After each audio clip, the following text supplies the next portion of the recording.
let's talk about the importance of the first page of your script and subsequently the first 10 pages of your script.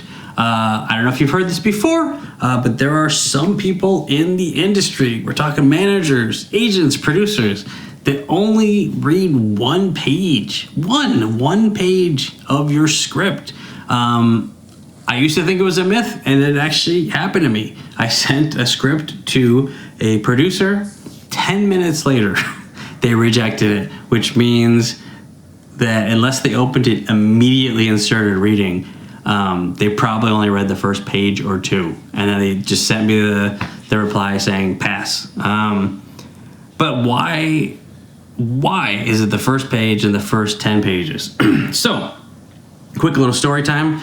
I've been at this for a while, a couple decades. Back during the days when you actually used to physically print out scripts, brad them on up, it was a whole thing.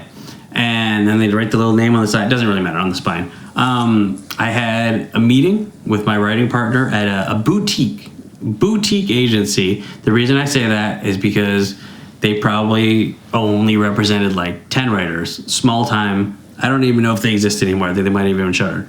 Anyway, we had a general meeting. If you know what a general meeting is, it's kind of like a feeling out meeting, like how you doing, like what are your interests, like what's your experience, what kind of scripts, you're just trying to figure out if you guys would work well together. So we had a general meeting about 20 years ago, go into the guy's office, physical scripts. I had heard stories about this. The entire walls of the office were just lined with stacks and stacks of scripts. There was a mountain of screenplays. It had to be 500 screenplays in there. And that was just for that guy's office at that agency, 500 scripts. I had never seen that many scripts in my life. And he had all that many scripts. If you look at it now in the digital age, there's tens of thousands, hundreds of thousands of scripts out there.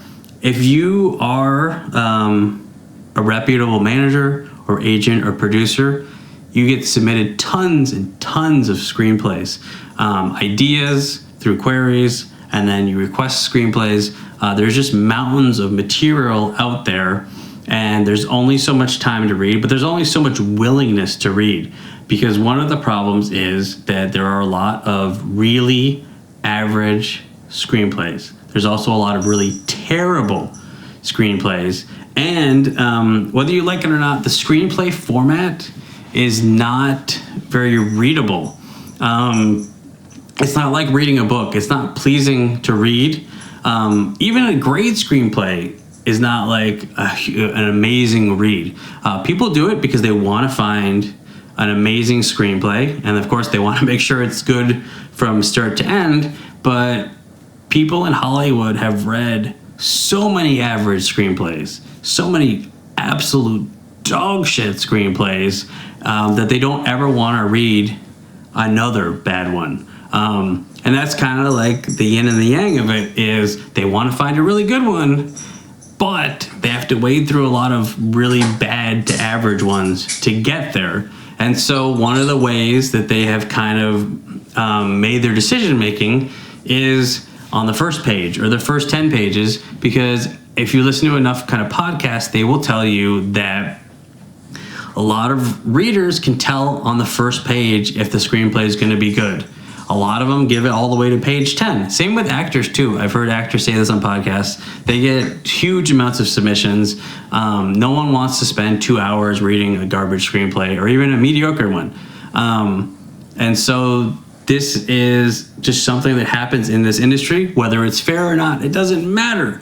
The fact is, you're going to have to get used to it. Fair meritocracy stuff, it doesn't matter. This is just how it operates. It's never going to stop operating this way. All right? And so the focus is on the first page because you want to keep that person from putting your script down. Same with the first 10 pages. Now, there are some people who read full scripts no matter what. Some of them are paid for it. Some of them are interns. Some of them are just want to see if maybe it gets better on page 20 or 30. Although, according to them, most of the time, if it's not good when the first page or the first 10, it never gets better. But some people are more lenient than others. But the thing is, if they do put your script down, the odds are they are never going to pick it up again, ever. And that's just it's pretty ruthless. I'm gonna be honest, but you have to know that going in, that you want your first page to be a banger. You want your first 10 page to just hook the reader so that they'll read the other 80 or 90 pages in your screenplay. One of the things that you want to try to avoid is, you don't have to do this, but a lot of scripts start with the main character dreaming, and then they wake up from their dream. And so if you're going to do something like that, it's got to be just next level, because that has been the start of so many screenplays. The next kind of one that they do a lot is main character waking up to start their day, because with the first act you're kind of going through the day-to-day shit of that character's life, the status quo, and so it's kind of like a natural impulse to start with your character waking up so you see them through a full day before the inciting incident happens. But the problem is it's happened millions of times, and so a lot of times, like, a reader's eyes will just roll because they've seen it a million times, unless they're like waking up for the day in, like, on Mars, or they're waking up for the day in the Amazon jungle, or like in some super unique setting. Like, one of the examples would be they wake up in like a strange room and then there's like a dead body, because then you already have your hook. But most of the time people will start, they wake up for the day in their normal bed in their apartment, and then they go to work, and it's like the first like 10 pages is them basically just doing setup. So how can you hook your reader on page 1 or in the first 10 pages? Kind of use like now this is going to be an example for action, but in the James Bond principle, they usually start James Bond movies out with a big action set piece, like 10 to 15 page action sequence. And then they kind of slide back into his headquarters in London, and he talks to his boss, and then they get the next case. But you had that like 10-page action sequence to hook the viewer/reader there. Now you're like, oh, that's action, but I write a different kind of thing. But like in a horror movie, there's usually someone getting like chased through the forest, or someone gets attacked by some beast, or someone gets chased by a ghost. There's usually some kind of action leading to a death at the beginning of a horror movie. In a mystery, usually the first scene is either the killer actually murdering someone, or someone discovering the body, which leads to the next scene being the detective showing up on the case. But there's action right at the beginning. A lot of times in a comedy, you start out with like a big, funny set piece. It's not necessarily like a big action with explosions and gunfire, but you want to have like a big, funny, laughing scene to get people like into it. A lot of times in a romantic comedy, you could just inciting incident the sucker. Like, you have your meet cute on page 1. You'd be amazed how often that happens in romance books. Where like they're boom, like first scene, like first shot, first line, they meet the person that they're going to end up with, like right there, because they just get right to it.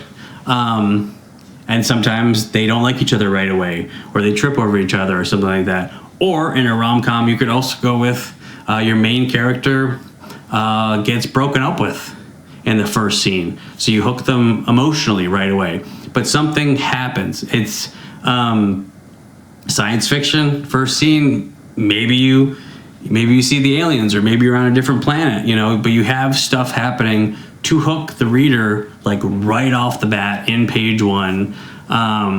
Or you just have something mysterious happen, kind of like I was talking about mystery hooks. Even if it's not a mystery, you're kind of like pose some big story question like right off the bat. But if you front load something big, I'm not going to say a big action sequence, but if you front load something big, like in the first scene of your screenplay, not only do you hook the reader, but you can also buy time so that you can do the setup to get to your inciting incident, and you have the reader's attention for that.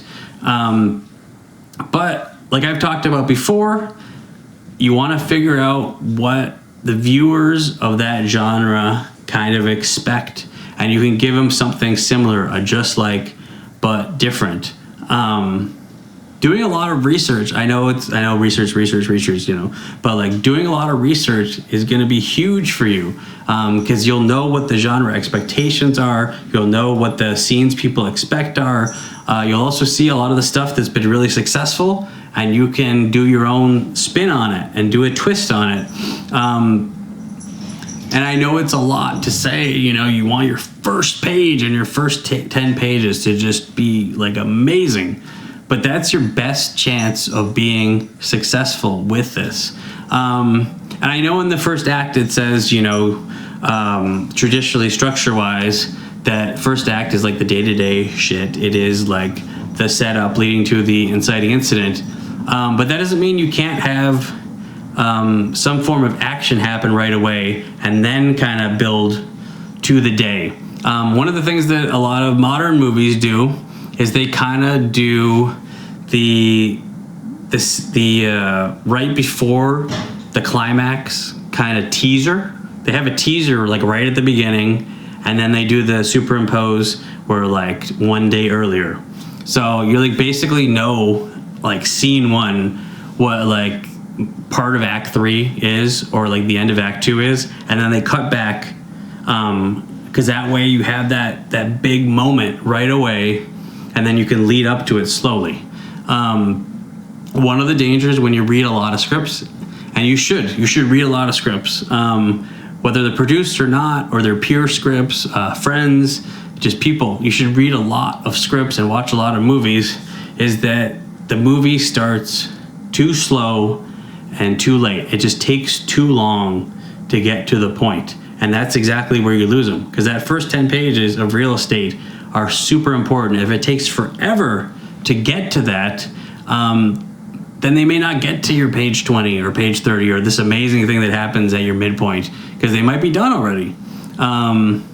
There was a time, in the 40s and 50s where there was kind of a slow build, but with attention spans getting shorter and shorter, you really want to front load pretty hard. And it's not even just talking about action. Like in a rom-com or a comedy, you want something big, like right at the front, just to hook the reader and then lead them through.